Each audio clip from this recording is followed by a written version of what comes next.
Hi everyone, it's been a long time since I've been live. Oh, my hair looks great today. Anyway, so I wanted to come on and show you guys how I mix patterns and how to mix patterns in general, because it is something that once you kind of learn the foundational skills, you can attempt to do yourself as well. Of course, you can always call me if you need a little extra help. So it's important to kind of pick an inspiration piece and go off the colors in that piece. So a lot of times that'll be either one fabric that you find for a room that you fall in love with, or a rug, or some art. Slightly muted. You can see that the colors go pretty well together because this is also a little bit darker of a red. Again, the only way to really tell is to hold up a bright red against it. So look at the red in this. This screams at you. This kind of sings to you instead. Not that there's anything wrong with screaming. I have screaming colors in my house, but this is just a little more soft. So this would be a really nice fabric to integrate somewhere, either on an ottoman or a pillow, something like that. And then I'm going to bring in this one, which is also Brunswick Ifis, but it's got two of the color blues that are very similar to the rug. So if you look here, this light blue is kind of similar to this blue, and then this dark blue is very similar to this dark blue, like here. I mean, they're almost the same exact color in person. So now I've got kind of a larger scale print, but in one color, and then I've got a smaller scale print that has multiple colors in it, and these all coordinate together. See how that works?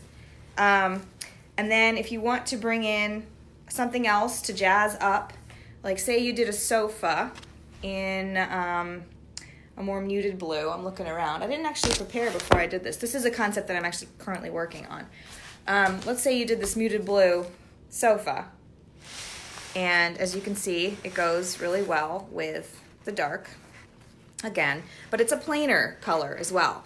So when you're doing patterns, it's nice to have at least one plainer element to the room as well. So in this case, I would probably do a sofa out of this material. This is, by the way, a performance material. Very important for if you eat on the couch or drink on the couch or have pets or kids or anything.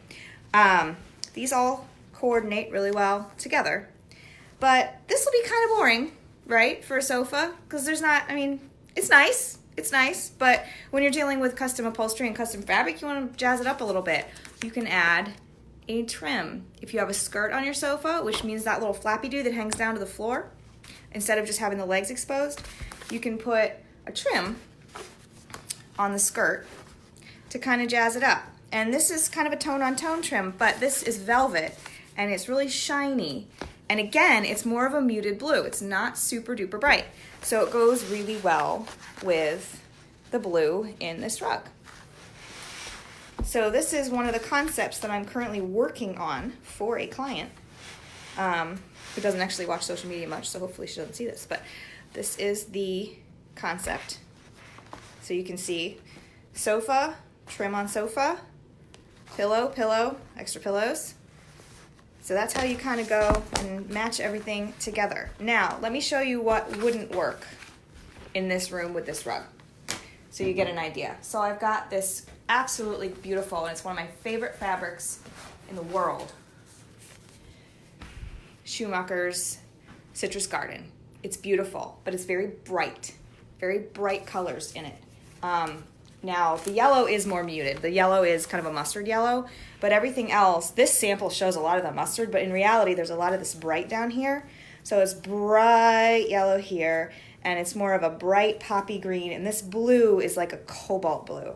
So it's very bright. These colors don't really play super nicely with this rug because this rug is more muted.